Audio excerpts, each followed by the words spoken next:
अस्सलाम वालेकुम नाजरीन, प्रोग्राम मास्टर के साथ मैं हूं शाहिद मेतला। आज फिर दो वफाकी वुज़दा शिबली फराज और फवाद चौधरी साहब की जानिब से इलेक्शन कमीशन पर बरहमी का इजहार किया गया और इल्जामात का पुराना सिलसिला फिर से कंटिन्यू किया गया है। आज फिर फवाद चौधरी साहब ने कहा है कि चीफ इलेक्शन कमिश्नर का कंडक्ट दुरुस्त नहीं है, उनके कंडक्ट पर तहफुजात हैं और इसके अलावा उन्होंने आज फिर उनके इस्तीफे का मुतालबा किया है। और दूसरी तरफ हमें शिबली फराज भी ये कहते नजर आ रहे हैं कि हमने ईवीएम का इस्तेमाल 2023 के इंतखाबात में ही करवाना है, इसको आगे नहीं लेकर जाने देंगे और किसी को भी रुकावट नहीं बनने देंगे। पहले न सिर्फ धमकियां दी जा रही थी इलेक्शन कमीशन को, अब उन धमकियों में और भी ज्यादा शिद्दत आ गई है।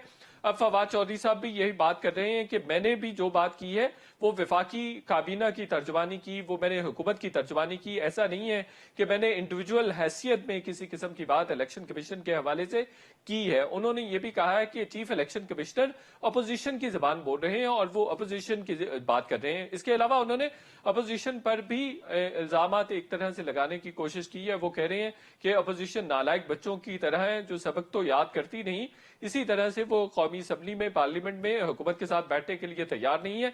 लेकिन हमने ये फैसला कर लिया है कि हमने 2023 के इंतखाबात में ईवीएम के थ्रू ही वोटिंग करवानी है। ये बहुत अहम बात है। दूसरी जानिब से अपोजिशन ये भी कहती नजर आ रही है कि बुनियादी तौर पर यह धांधली का मंसूबा है, इसको किसी भी तरह से हम इंप्लीमेंट नहीं होने देंगे। जीत किसकी होगी आने वाले वक्त में देखा जाएगा। लेकिन अब इलेक्शन कमीशन को क्या करना चाहिए? पिछली दफा जब इलेक्शन कमीशन पर इल्जामात लगाए गए थे तो इलेक्शन कमीशन ने कानूनी कार्रवाई का फैसला करते हुए फवाद चौधरी साहब और आजम सवाती साहब को नोटिस भिजवाए थे। लेकिन उसके बावजूद फवाद चौधरी साहब ने आज फिर बहुत ही सख्त जबान इस्तेमाल की है और एक मरतबा फिर उनसे मुतालबा किया है कि उनका रवैया ठीक नहीं है, वो अपोजिशन की साइड ले रहे हैं, इसलिए उनको इस्तीफा देना चाहिए। और तो और उन्होंने ये भी कहा कि उनके खिलाफ तौहीन अदालत का मुकदमा भी चलाया जा सकता था, लेकिन हुकूमत ने रिस्ट्रेन का मुजाहरा किया है। ये सूरत हाल किस तरफ जाती नजर आ रही है? मुस्तफा नवाज खोखर साहब पीपल्स पार्टी के सीनियर रहनुमा, वो ये कह रहे हैं कि न सिर्फ सहाफियों को, मीडिया को, सिविल सोसाइटी और वकला और अपोजिशन की जमातों को इलेक्शन कमीशन के साथ खड़ा होना चाहिए, चूंकि इलेक्शन कमीशन को इस वक्त मदद की जरूरत है। कौन इलेक्शन कमीशन के साथ खड़ा होगा? अपोजिशन क्या करेगी अब? और अपोजिशन क्या अदालत में भी वफाकी वुज़रा के अगेंस्ट जा सकती है? और क्या अपोजिशन ढेर हो जाएगी और हुकूमत की बात जो है वो मान ली जाएगी और इंतखाबात ईवीएम के जरिए होंगे? इस पर बात करेंगे। हमारे साथ बहुत ही वेल एस्टीम्ड गेस्ट मौजूद है। अली गौहर बलोच साहब सीनियर रहनुमा है, पाकिस्तान मुस्लिम लीग नून के MNA हैं। शर्मिला फारूकी साहबा सीनियर रहनुमा है, पाकिस्तान पीपल्स पार्टी की MPA हैं।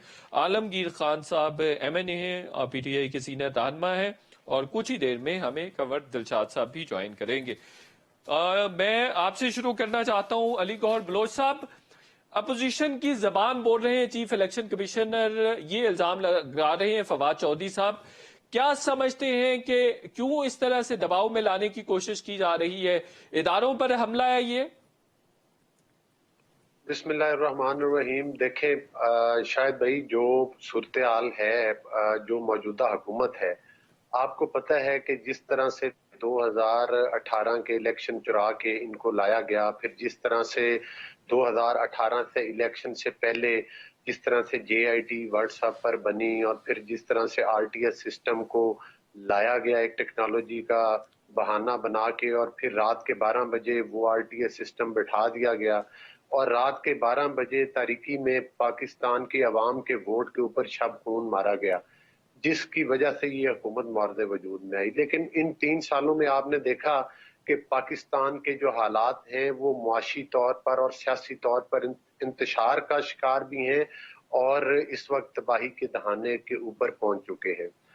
तो यकीनी तौर पर ये जो सिलेक्टेड हुकूमत है, ये अपनी अगली सिलेक्शन जो है वो इसी जादू के डब्बे के जरिए ही समझती है कि हम इसके जरिए ही दोबारा इलेक्शन जीत सकते हैं। चूंकि अवामी रिफ्लेक्शन तो आपको नजर आ गया कुछ जगहों पर, जब आपने देखा कि ज़िमनी इंतखाबात हुए और उसमें से 12 में से 11 सीटें ये सिलेक्टेड हुकूमत हारी, फिर आपने अभी कंटोनमेंट इलेक्शन में देखा कि जिस तरह से पंजाब में इनका भुरकस निकला, और उन ज़िमनी इंतखाबात में जिसका मैंने जिक्र किया है उसमें आपने देखा कि KPK में जो खटक साहब का हलका था वहां पर से भी नून लीग का उम्मीदवार जीता।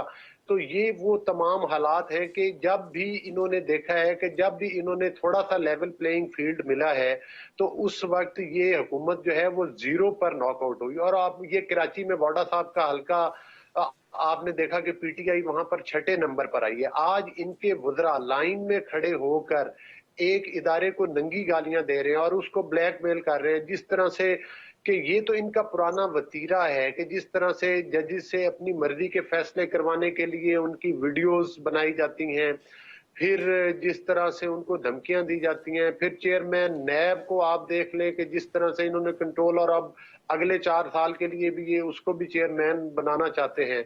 तो मकसद ये है कि ये इस अवाम पर दोबारा मुसल्लत होने के लिए हालात इनके ये हैं कि ओगरा इनके पास 1 रुपए की समरी भेजता है और ये उसको 5 रुपए की प्राइम मिनिस्टर साहब उसमें उधर 5 रुपए बढ़ा देते हैं।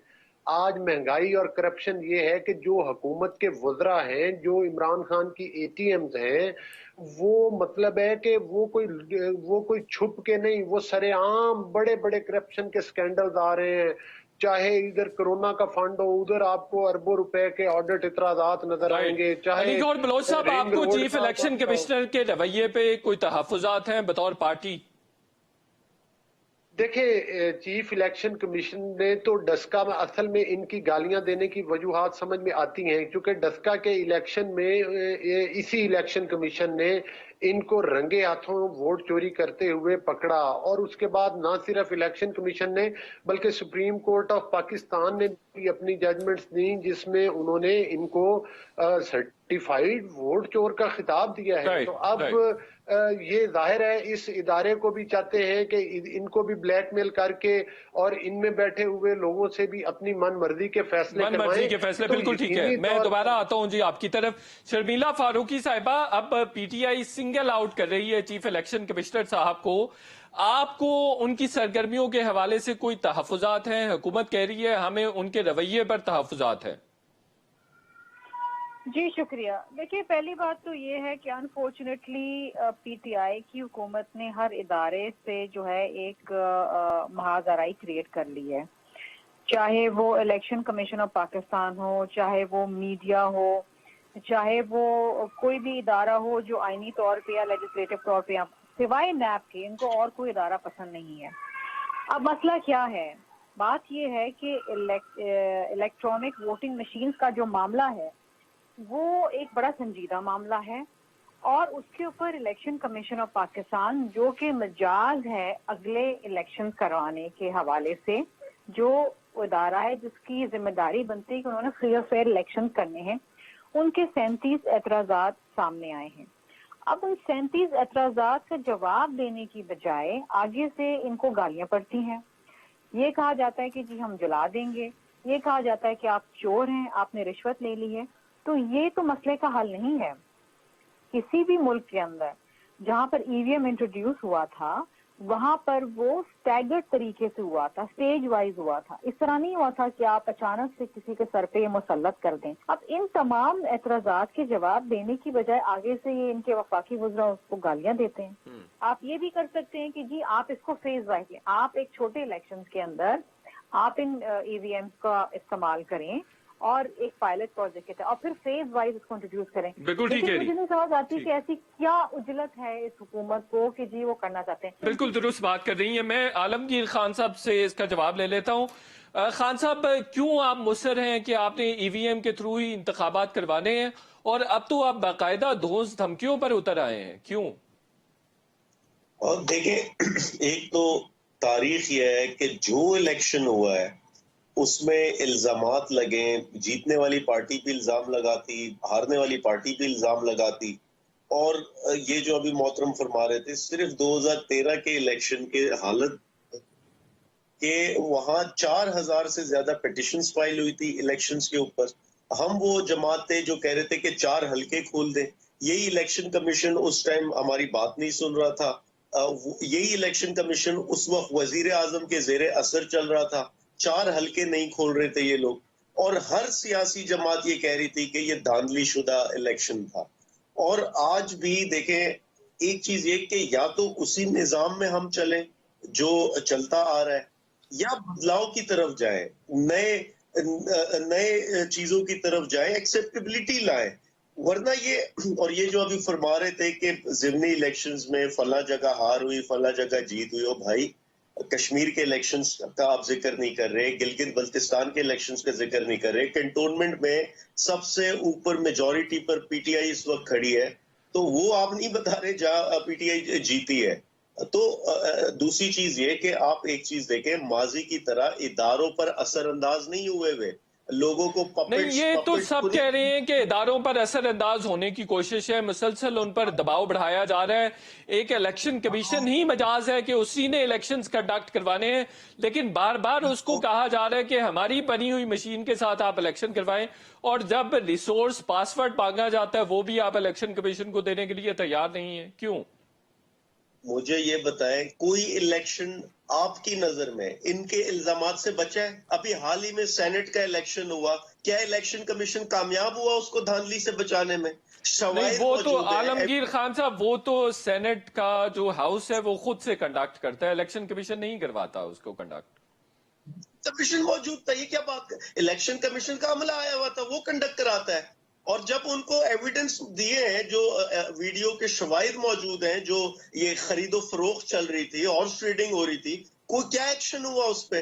क्या उस पे आपने कौम को बताया? तो ये चीजें देखें, एक चीज पे अब रोकथाम होनी चाहिए, हमें नए इसके मुतबादिल क्रिएट करने होंगे, वरना ऐसे ही इलेक्शन चलते रहेंगे, इल्जामात लगते रहेंगे, और कोई हारी हुई पार्टी जीतने वाले को नहीं मानेगा। बिल्कुल सही। खान साहब, ये ऑल्टरनेटिव रिलायबल नहीं है, पूरी दुनिया में अबेंडन हो गया है। इंडिया में 2014 से इसके अगेंस्ट कैंपेन चल रही है, और इंडिया ने 1982 में इसका पहला प्रोजेक्ट किया था, लेकिन 2014 से पिछले 7 सालों से इसके खिलाफ कैंपेन चल रही है कि ईवीएम को बंद किया जाए, और ये रिलायबल नहीं है ऑप्शन। आप कह रहे हैं कि न्यू ट्रेंड्स इंट्रोड्यूस होने चाहिए।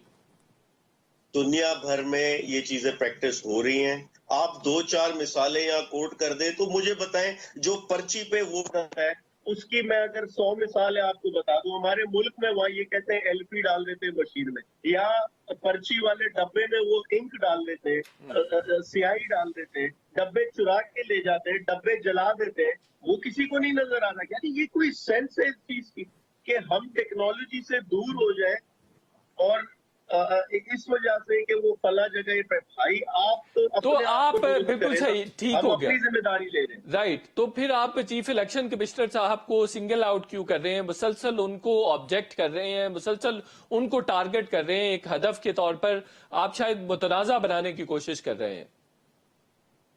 देखिए, हम जिस इदारे की कारकर्दगी से मुतमईन नहीं होंगे, हम उस पर बयान भी देंगे, उसकी मजम्मत भी करेंगे। हमारे वजीर आजम ने, या नैब की बात हुई, नैब की कारकर्दगी पर भी वजीर आजम ने क्वेश्चन उठाया। उन्होंने कहा कि अगर ये नैब मेरे मुताबिक काम करती, अगर तो आज 300 लोग जेल के अंदर होते, ना कि सिर्फ नहीं, उनको तो आप एक्सटेंशन देने जा रहे हैं। जैसा आपने कहा, तो वजीर आजम ने उस पर भी कहा कि हम उनकी कारकर्दगी से भी मुतमईन नहीं है। बिल्कुल ठीक है। इसी नोट पे छोटे से ब्रेक लेते हैं, और ब्रेक के बाद बात करेंगे कि अपोजिशन इलेक्शन कमीशन के साथ खड़ी होगी या नहीं।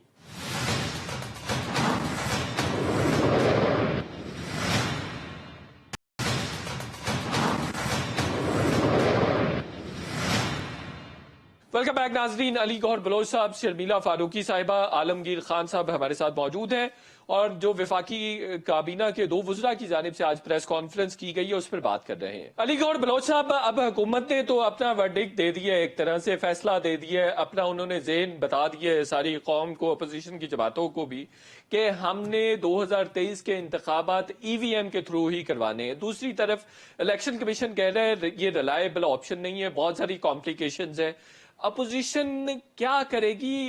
इलेक्शन कमीशन के साथ खड़ी होगी? क्योंकि उनको तो अब सपोर्ट की जरूरत है, उनको टारगेट किया जा रहा है। देखें, वो इनकी मतलब है कि जो इनकी परेशानी है वो समझी जा सकती है, क्योंकि यही इलेक्शन कमीशन है जिसने के डस्का के इलेक्शन में इनको रंगे हाथों वोट चोरी करते हुए पकड़ा, और इसी इलेक्शन कमीशन ने जजमेंट्स दी कि जब उन्होंने कहा कि जब हम रात को कॉल करते थे तो कोई इनकी जो हुकूमत है, पंजाब हुकूमत है जो कि पीटीआई की हुकूमत है, जहां के चीफ एग्जीक्यूटिव जो सिलेक्टेड है वो बुज़दार साहब हैं, तो वो मतलब है कि कोई वहां का चीफ सेक्रेटरी, कोई आईजी जो है वो इलेक्शन कमीशन की कॉल सुनने के लिए भी तैयार नहीं था। देखें, जब आप हुकूमती मशीनरी को अपने सियासी मकासद इस्तेमाल हासिल करने के लिए, टारगेट्स हासिल करने के लिए इस्तेमाल करेंगे, फिर उसी इलेक्शन में सुप्रीम कोर्ट ऑफ पाकिस्तान ने भी इनको वोट चोर का खिताब दिया। अभी मेरे भाई फरमा रहे थे कि ये 4 हल्के हम कहते थे खोल दें, उन 4 में से एक अयाज सादिक साहब का हल्का भी था, आपको याद हो, और अयाज सादिक साहब के हल्के में दोबारा इलेक्शन हुआ था और वहां पर पीटीआई हारी थी। अलीम खान उस वक्त उनके मेरे ख्याल है मुकाबले में उम्मीदवार थे। तो मकसद और ये है तरीन कि साहब भी हार गए थे, और तरीन साहब भी, और सुप्रीम कोर्ट के अपना उसने फैसला दिया था, ये उस वक्त भी कह रहे थे कि प्लान्ड धांधली है, वो उस वक्त प्लान्ड धांधली नहीं हुई थी। देखिए, ये मिसालें देते हैं इंडिया की। अपोजिशन इलेक्शन कमीशन के साथ खड़ा होगा या नहीं खड़ी होगी अपोजिशन? हम हर उस इदारे के साथ खड़े हैं, पाकिस्तान के जो इदारा पाकिस्तान की बका की बात करता है, जो पाकिस्तान में इंसाफ की बात करता है, जो पाकिस्तान की सॉवरेंटी की बात करता है, जो पाकिस्तान में अगर election commission level playing field दे और उसके लिए स्टैंड ले तो हम इलेक्शन कमीशन की सपोर्ट करेंगे। इलेक्शन कमीशन तो स्टैंड ले चुका है ना। अभी तो मुस्तफा नवाज खोखर साहब का मैं स्टेटमेंट पढ़ रहा था, वो तो अपील कर रहे हैं अपोजिशन से भी, वकला से भी, सहाफियों से भी, सिविल सोसाइटी की तंजीमों से भी कि हमें इलेक्शन कमीशन का साथ देना चाहिए, हमायत करनी चाहिए, चूंकि इलेक्शन कमीशन का जो स्टैंड है बड़ा प्रिंसिपल्ड है। ना सिर्फ मुतहिदा अपोजिशन बल्कि पीडीएम के प्लेटफॉर्म पर भी हमारा मुतालबा ही यही है कि इस पाकिस्तान को, हमारे मुल्क को कायदे आजम के बनाए हुए उसूलों के मुताबिक चलाएं। हमारा एक ही मुतालबा है, हम कानून और आइन की हुक्मरानी चाहते हैं इस मुल्क में। हम इस मुल्क में सिलेक्शन सिस्टम जो है वो उसके खिलाफ है। हम चाहते हैं कि यहाँ पर सिलेक्शन सिस्टम पॉलिटिकल पार्टीज में और हुकूमतों में खत्म होना चाहिए। यहाँ पर हुकूमतें अवाम के वोट के तकद्दुस को बहाल किया जाए, पाकिस्तान के अवाम के वोट को इज्जत दो का हम नारा लगाते हैं। बिल्कुल सही है। और हम ये चाहते हैं कि पाकिस्तान में साफ और शफाफ इंतखाबात हो, उसके बाद भले जो पार्टी भी कामयाब होती है, लेकिन ये सिलेक्शन का सिस्टम कतई तौर पर हम तस्लीम नहीं करेंगे। और हम इंशाअल्लाह ताला इसके लिए हमारी जद्दोजहद है, और ये जद्दोजहद उस वक्त तक जारी रहेगी जब तक पाकिस्तान में शफाफ इलेक्शन नहीं होते। बिल्कुल ठीक है, बिल्कुल ठीक हो गया, बिल्कुल ठीक हो गया। शर्मिला फारूकी साहिबा, हुकूमत ये बात कर रही है कि आपको ठप्पा ही सूट करता है, इसलिए आप चाहते हैं वही बैलेट वाला रिवाज दोबारा से राइज हो और उसी के थ्रू जीत सकते हैं आप, अदरवाइज ईवीएम के थ्रू तो आप जीत नहीं सकेंगे। बात यह है कि कोई भी कानून साजी करने से पहले या कोई भी नई चीज इंट्रोड्यूस करने से पहले एतराजात तो होते हैं, खदशात भी होते हैं, और अगर ये हुकूमत की जानिब से किया जा रहा है तो फिर हुकूमत ही मजाज है कि उन एतराजात और खदशात का जवाब दें, उनको दूर करें। तो इनको उसमें क्या कबाहत है? लेकिन आगे से उन एतराजात का जवाब देने की बजाय अगर गालियां पड़ेंगी और इल्जाम तराशी होगी और एक आईनी इदारे के ऊपर उंगलियां उठाने के हवाले से आप ये कहेंगे कि हम उसको जला देंगे और आप चोर हैं, आपने रिश्वत ले ली है, तो ये तो मसले का हल नहीं है ना। मसला कौन बना रहा है यहाँ पर? मसला हुकूमत खुद बना रही है। पार्लियामेंट्री कमेटी के अंदर जब इलेक्शन कमीशन ऑफ पाकिस्तान भी बैठा था और आपके लोग भी बैठे थे और हम भी बैठे थे और ये एतराज़ात उठाए गए, तो आपके वहाँ मौजूदा वज़रा को जवाब देना चाहिए था, लेकिन वहाँ से गालियाँ दी गई। ये तरीक़ेकार नहीं होता है। अगर आप समझते हैं कि जो आपने कहा है वो सही है और सर झुका के एक बांदी की तरह आप इनकी हर बात मान देंगे, तो इस तरह नहीं होता, किसी भी माशरे के अंदर नहीं होता। बात यह है कि ईवीएम के हवाले से दुनिया भर के अंदर खदशात रहे। मैंने आपको पहले भी बताया कि चंद ऐसे ममालिक हैं जिन्होंने इनको इस्तेमाल करके अबैंडन कर दिया क्योंकि सिक्योरिटी के हवाले से मसाइल। इंडिया के अंदर ईवीएम इस्तेमाल होता है, लेकिन 2014 के इलेक्शन में वो हैक कर लिया गया। तो ये जो खदशात हैं वो वैलिड हैं। राइट, इनको किस तरीके से ये दूर करेंगे? बिल्कुल ठीक है, कंसेंसस ठीक हो गया। नहीं कर पाते तो फिर जाहिर बात है कि अगर यही तमाम मामला कंट्रोवर्शियल रहा तो आइंदा इलेक्शन भी कंट्रोवर्शियल। बिल्कुल सही है, लेकिन वो कह रहे हैं अपोजिशन हमारे साथ बैठने के लिए तैयार नहीं है, नालायक बच्चों की तरह बिहेव करती है। नहीं, हम तो बैठे थे ना, मैं आपसे यही तो कह रही हूँ, आप मेरी बात शायद सुन नहीं रहे। मैं ये कह रही हूँ कि पार्लियामेंट्री अफेयर्स की सेनेट की कमेटी में हम तो बैठे थे, पीपल्स पार्टी बैठी थी, ताज हैदर साहब उसके चेयरमैन हैं, वो मीटिंग बुलाई गई थी, वहाँ इलेक्शन कमीशन ऑफ पाकिस्तान को भी बुलाया गया था, वो भी बैठे थे, जहाँ पर इन्होंने गालियां दी तो वहां पर इन्हें एतराजात का जवाब देते, तो हम तो बैठे थे भाई, हम कहाँ जा रहे हैं। हम तो चाहते हैं कि इस मुल्क के अंदर फ्री एंड फेयर इलेक्शंस हो, लेकिन उसका तरीकेकार का तयन करना है। ये देखिए ना, ये जिद पकड़ लेना, ईवीएम एक कंपोनेंट है। जो फ्री पोल रिगिंग होती है आपके मुल्क के अंदर, जो औरतों को वोट नहीं देने दिया जाता है। अच्छा, इसकी ईवीएम की मैंने पहले भी आपको कहा कि इसकी स्टोरेज के हवाले से खदशात, बहुत सारे खदशात है। बिल्कुल ठीक है शर्मिला साहिबा, मैं दोबारा आपकी तरफ आता हूँ। हमें कवर दिलशाद साहब ज्वाइन कर रहे हैं। मैं आलमगीर खान साहब आपकी तरफ भी दोबारा आता हूँ, कवर साहब को हम ऐड कर लें। कवर दिलशाद साहब, आपने फवाद चौधरी साहब और शिबली फराज साहब की प्रेस कॉन्फ्रेंस सुनी होगी। बड़े संगीन इल्जामात एक मरतबा फिर उनकी जानिब से चीफ इलेक्शन कमिश्नर पर लगाए गए हैं, तो उनको तो कानूनी कार्रवाई के लिए नोटिस भी मिला हुआ है, उसके बावजूद उन्होंने एक और धुआंधार प्रेस कॉन्फ्रेंस कर दी है। इलेक्शन कमीशन को क्या करना चाहिए? फवाद चौधरी साहब अपने पॉइंट ऑफ व्यू पेश कर रहे हैं, तो फवाद चौधरी साहब का पॉइंट ऑफ व्यू मैंने नहीं सुना। मैं लाहौर में हूँ, मैं रास्ते में मोटरवे पे जा रहा हूँ इस्लामाबाद, तो मैंने फवाद चौधरी साहब की प्रेस कॉन्फ्रेंस नहीं सुनी, लेकिन आप दोस्तों ने बताया, आप जैसे दोस्तों ने, अब फवाद चौधरी साहब का कोई शिकायत है चीफ इलेक्शन कमीशन साहब के साथ, या इलेक्शन कमीशन दोनों मेंबर भी और चीफ इलेक्शन कमिश्नर भी, तो जरा बड़ा आसान तरीका है, आइन के आर्टिकल 209 के तहत सुप्रीम जुडिशल काउंसिल में रेफर भिजवा दें और प्राइम मिनिस्टर की एडवाइस पर और प्रेसिडेंट ऑफ पाकिस्तान की मंजूरी से वो सुप्रीम जुडिशल काउंसिल में केस चला जाएगा, तो वहाँ फैसला कर देंगे तमाम जजेज जो उसके मेंबर हैं, सीनियर जज, तो वहाँ सारा फैसला हो जाएगा। उसमें तो बड़ा आसान तरीका है। अगर उनके पास, हुकूमत के पास वैलिड सबूत हैं जो इल्जाम लगा रहे हैं, और तो उसका सारा जवाब जो है चीफ इलेक्शन कमीशन भी देंगे और जुडिशल कमीशन सामने पेश हो जाएंगे। तो ये सब चीजें आइन और कानून के मुताबिक तय कर लें। बुरा भला कहना, इल्जाम लगाना, ये हमें हमारी नजर में दुरुस्त नहीं है।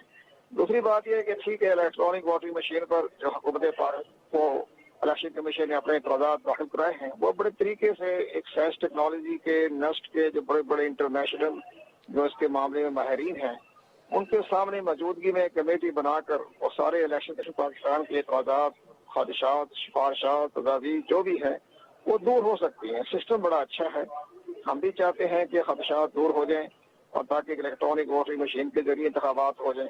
अब वक्त गुजर गया है, अब तो 1.5 साल रह गया। 1.5 साल में तो इलेक्शन कमीशन पाकिस्तान इस सिस्टम को आगे ले जाने में तो मेरा ख्याल है बड़ा मुश्किल मरला पैदा हो गया। लोकल गवर्नमेंट के इंतखाबात भी करवाने हैं, डिलिमिटेशन भी करवानी है, हफ्तेबंदी भी करवानी है, अब और इलेक्टर रोल भी अपडेट करवाने हैं, तो बड़े काम है। इस पर 4 लाख जो हमारे एक्सपर्ट हैं उनको ट्रेनिंग देना इलेक्शन पाकिस्तान के लिए बड़ा मुश्किल पेश आएगा। बिल्कुल सही। मरहला तो जो हुकूमत कवर साहब आपको मुसर नजर आती है, वो कह रहे हैं कि ये पार्लियामान ने फैसला करना है कि हमने ईवीएम के थ्रू इलेक्शंस करवाने हैं या बैलेट के थ्रू, तो पार्लियामान इस तरह का फैसला कर सकती है और इलेक्शन कमीशन को ऑर्डर दे सकती है कि आपने बस ये करना ही करना है। इलेक्शन कमीशन पाकिस्तान के पास रास्ते तो बड़े हैं। वैसे तो लॉ ऑफ लैंड पर अमल करना तो इलेक्शन कमीशन की यानी कानूनी जिम्मेदारी है, लेकिन उन्होंने आइन के आर्टिकल 218 को भी मद्देनजर रखना है और उसके लिए अपना रोड मैप देंगे और ऑनरेबल पार्लियामेंट को लिख के भिजवा देंगे या चीफ जस्टिस पाकिस्तान लिख के भिजवा देंगे, जनाब हमारे लिए ये रास्ते में रुकावटें पेश आ रही हैं और वक्त कम है, हम इस पर अमल दरामद करने में हमारे पास टाइम नहीं है हमारे पास, लेकिन हम मरहलावार करवा देते हैं लाहौर, कराची, पेशावर, कोटा में, तो उनका भी पासदारी भी हो जाएगी, कानून की पासदारी भी हो जाएगी और किसी पर कंटेम्प्ट भी नहीं लगेगा। लेकिन रोड मैप बनाने में इलेक्शन कमीशन पाकिस्तान की जिम्मेदारी होगी और आइन के आर्टिकल 218 को देखना होगा कि भी उसके अंदर राजदारी शफाफियत में तो कोई असर नहीं पड़ रहा। सारे इलेक्शन पाकिस्तान की जिम्मेदारी वो क्या करता है। इसी नोट पे एक छोटा सा ब्रेक लेते हैं और ब्रेक के बाद गुफ्तगू का सिलसिला जारी रखेंगे।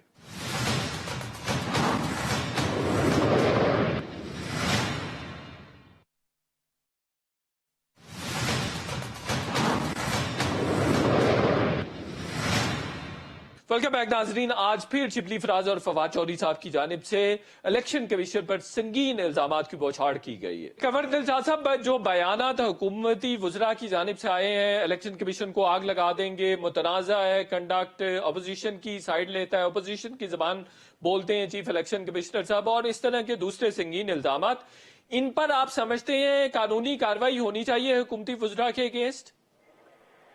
देखो जी, इलेक्शन में पाकिस्तान उनको पहले मरहले पर एक वजहात तलब कर रही है, उसको हम अपनी जबान में कहते हैं एक्सप्लेनेशन कॉल। ये पहला मरहला होता है। एक्सप्लेनेशन कॉल में होते हैं अपनी वजहात पेश करें, अगर वो वजहात पेश नहीं करेंगे तो फिर वो शो कॉल देंगे। उनके पास आर्टिकल 204 के तहत इख्तियारात हैं, और जो आर्टिकल 204 में के तहत जो इलेक्शन कमीशन को इख्तियारात दिए गए तो उसके मुताबिक कंटेम्प्ट लगाने के पास इख्तियारात। अगर उन्हें तोहनी अदालत के तहत इनको कंटेम्प्ट लगा दिया तो वो अपनी नशिस्त से भी जाएंगे, वजारतों से भी जाएंगे। और वो नाअहली 3 साल के लिए होगी या 5 साल के लिए होगी? बस कई है जनाब, इसमें अब चीफ इलेक्शन कमीशन की फावदीद पर है, इसमें हयात ही है। बिल्कुल सही है। तो आप समझते हैं जिस तरह के इल्जामात, जिस तरह की जबान, जिस तरह की धमकी आमेज बयानात सामने आए, उनके अगेंस्ट कार्रवाई होनी चाहिए? आपकी जाती ओपिनियन क्या है? चाहिए नहीं है, नोटिस जारी हो चुका है, नोटिस जारी हो गया है, उस पर कार्रवाई शुरू हो गई है। नहीं, माफी मांग ली जाती है तो माफ कर देना चाहिए। ठीक है, माफी नामा तो हमारे सियासतदानों का वो हमेशा वसीला रहा है। इमरान खान ने भी 4 दफा माफी मांगी हुई है, इलेक्शन कमीशन पाकिस्तान के रिकॉर्ड में मौजूद है। बिल्कुल ठीक हो गया, बहुत शुक्रिया कंवल दिलशाद साहब, आप हमारे साथ हैं। आलमगीर खान साहब, आपने इल्जामात लगाए इलेक्शन कमीशन पर, अब सबूत मांगे जा रहे हैं, 7 दिन के अंदर सबूत पेश करें। इमरान खान साहब ने नजम सेठी पर भी, शहबाज शरीफ साहब पर भी, बेशुमार दूसरे सियासतदानों पर इल्जामात लगाए, लेकिन सबूत नहीं दे सके। अब आप इलेक्शन कमीशन में सबूत देंगे? देखिए, पहली तो चीज ये कि आप चंद केसेस को कोट कर रहे हैं, लेकिन वो नहीं कोट कर रहे कि जिसमें इल्जाम लगाया, जो कोर्ट में कन्विक्ट हुआ और आज मुल्क से भागा हुआ है, दवाई लेने गए थे, अभी तक वापस नहीं आए। और जहां पीडीएम के कोई मुत्तहिदा ऑपोजिशन की बात की, पहले तो पीडीएम गई कहां, पीडीएम है कहां, पीडीएम आपस में कोई इत्तेफाक राय है कि नहीं? मुल्क में पहले आ तो जाए, फिर तहरीक चलाए किसी भी हुकूमती इकदाम के खिलाफ। नंबर 1। नंबर 2 के पार्लियामेंट में इसकी इस्लाहात पे मुख्तलिफ कमेटीज में बहस भी हुई है। 1 साल से इसका डेमोन्स्ट्रेशन पार्लियामेंटेरियंस को दिया जा रहा था, ईवीएम मशीन्स का पार्लियामेंट हाउस के अंदर, और इलेक्शन कमीशन को यकीनन जो उन्होंने अपने एतराजात जमा कराए उसका जवाब दिया जाएगा, और इसमें जरूरत पड़ी तो अदालत को भी रजू करेंगे इलेक्शन कमीशन के इस रोल पे। और रही बात कि देखिए, जो माजी में हुआ, या तो आप ऐसे ही चलते रहे, आपस में इल्जामात लगाते रहे, किसी की जीत को तस्लीम ना करें, या फिर आप बदलाव की तरफ जाएं, तब्दीली की तरफ जाएं, और वो इस हुकूमत ने ये इकदाम उठाया है। इंशाल्लाह ईवीएम का ये सिस्टम हम नाफिज करेंगे। बिल्कुल ठीक है। तो ये डस्का वाला जो एपिसोड हुआ था, कोई 21-22 के करीब प्रिजाइडिंग अफसरों को उठा लिया था, ये किसने किया था? ये हुकूमत ने नहीं किया था क्या? देखिए, ये डस्का वाला एपिसोड जिसने भी किया, जो भी हुआ, क्या इन द एंड फैसला हुकूमत के हक में आया? क्या हुकूमत ने उस फैसले के खिलाफ कोई बात की? क्या हुकूमत ने उस फैसले को मानने से इनकार किया? जिस तरह माजी में ये कोर्ट के कोई फैसले जो इनके हक में आते थे तो मिठाइयां बांट रहे होते थे, कोई खिलाफ आता था तो कोर्ट अदालतों के खिलाफ तहरीकें चला रहे होते थे। हमारा जो कैंडिडेट था डस्का में, उसने कहा था कि चंद पोलिंग पर रीपोलिंग कराई जाए, लेकिन इलेक्शन कमीशन ने पूरे इलेक्शन पर पोलिंग की गई। हमारे कैंडिडेट के खिलाफ फैसला आया, हुकूमत ने उसको तस्लीम किया, ना कि उस पर कोई हमने एहतजाज किया हो या उसके खिलाफ गए। बिल्कुल सही है। अली गौहर बलोच साहब, फवाद चौधरी साहब कह रहे हैं कि ईवीएम के खिलाफ मुनज़्ज़म मुहिम चलाई जा रही है, अपोजिशन है, नून लीग मुहिम चला रही है। देखिए, बात ईवीएम के खिलाफ मुहिम चलाने या ना चलाने की नहीं है। इशू ये है कि पाकिस्तान जो है उसको आईनी और जमहूरी तरीके के साथ चलाया जाए। अभी ये मोहतरम मियां नवाज शरीफ साहब के बारे में हरदा सराई कर रहे हैं, इनको ये नहीं पता, यही वजह तो है कि आज इस मुल्क में जो सिलेक्टेड हुकूमत लाई गई है वो नैब की छतरी के नीचे बैठकर सिर्फ और सिर्फ लूट घसूट में मसरूफ है। आपने वाज़े तौर पर देखा कि आज आप 12 खरब रुपए जो है वो आपने उसमें जो कोरोना का फंड था उस पर ऑडिट बने हैं, लेकिन किसी ने नहीं पूछा। फिर आपने देखा कि रिंग रोड का स्कैंडल आ गया, फिर एक वजीर मुराद सईद हैं, उनके ऊपर कितने अरब के चार्जेस लगे हैं, ट्रांसपेरेंसी इंटरनेशनल ने लगाए हैं। मकसद ये है, ये हुकूमत सिर्फ ये चाहती है कि हम पाकिस्तान के खजानों को लूटते रहें, इमरान खान, न्याजी और उसकी बहनों और उसके हवारियों की जेबें भरते रहें, और पाकिस्तान की आवाम को चाहे उसकी कीमत महंगा पेट्रोल की कीमत में अदा करनी पड़े, महंगे डीजल की कीमत में अदा करनी पड़े, आटा और चीनी की कीमत में अदा करनी पड़े, पाकिस्तान के अवाम अब सस्ती अद्वियात भी नहीं ले सकते। बिल्कुल ठीक है, नहीं ले सकते। ठीक है। तो ईवीएम के खिलाफ आप मुहिम नहीं चला रहे हैं, बिल्कुल ठीक हो गया। शर्मिला फारूकी साहिबा, मुतालबा एक ही है कि शफाफ इलेक्शन करवाए जाए। बिल्कुल सही है। शर्मिला फारूकी साहिबा, फवाद चौधरी साहब कह रहे हैं कि जो भी हुकूमत रिफॉर्म करने की कोशिश करती है, अपोजिशन उसके अगेंस्ट खड़ी हो जाती है और बगैर लॉजिक के। मेरा फिर आपसे जवाब यही है कि जो ऑब्जेक्शन और जो तहफ़्फ़ुज़ात उठाए गए हैं अपोजिशन की जानिब से और इलेक्शन कमीशन ऑफ पाकिस्तान की जानिब से, और इनमें से काफी वो एतराज़ात भी हैं जो फाफिन ने भी उठाए हैं, फिलडैट ने भी उठाए हैं, सिविल सोसाइटी के रिप्रेजेंटेटिव ने उठाए हैं, और जो एक्सपर्ट्स हैं उन्होंने भी उठाए हैं। तो क्या हुकूमत इनका जवाब देगी, इनको एड्रेस करेगी, या सिर्फ बैठ के गालियां देगी और इल्जाम तराशी करेगी जो इनका शेवा रहा है? बात यह है कि हम सब चाहते हैं कि मुल्क में फ्री एंड फेयर इलेक्शंस हों, और होने भी यही चाहिए ताकि जो भी हारे वो फिर एतराज या उंगली ना उठा सके। लेकिन उसको एड्रेस करने का तरीका ये नहीं है जो हुकूमत, लेकिन अनफॉर्चुनेटली जब हुकूमत के पास किसी चीज का जवाब नहीं होता ना, तो फिर वो यही करते हैं, ये गालियां देते हैं, ये इल्जाम तराशी करते हैं, या प्रेस कॉन्फ्रेंस करते हैं, ऑपोजिशन की लानत मलामत करते हैं। अब इस दफा क्योंकि इसमें इलेक्शन कमीशन ऑफ पाकिस्तान भी इन्वॉल्व है तो उनको भी गालियां पड़ रही हैं, उससे पहले मीडिया को गालियां पड़ रही थी। मतलब ये तरीकेकार नहीं है हुकूमत चलाने का। बिल्कुल सही है। आलमगीर खान साहब, जो भी इदारा आपकी बात नहीं मानेगा आप उस पर इसी तरह से इल्जामात लगाएंगे? देखें, वो तो खैर फवाद चौधरी साहब या काबीना का कोई मेंबर उसका जवाब देगा, मुझे उसका इल्म नहीं है। लेकिन ये हम हक रखते हैं, कोई इदारा अगर हमें लगता है कि पब्लिक इंटरेस्ट में परफॉर्म नहीं कर रहा, उसकी परफॉर्मेंस पर सवालिया निशान है, तो उस पर हम बयान भी देंगे, उस पर सवाल भी उठाएंगे। बहुत शुक्रिया आलमगीर खान साहब, शर्मिला फारूकी साहिबा, अली गौहर बलोच साहब, चारों का बहुत बहुत शुक्रिया। इंशाल्लाह नेक्स्ट वीक फिर आपसे मुलाकात होगी, तब तक के लिए इजाजत, अल्लाह हाफिज।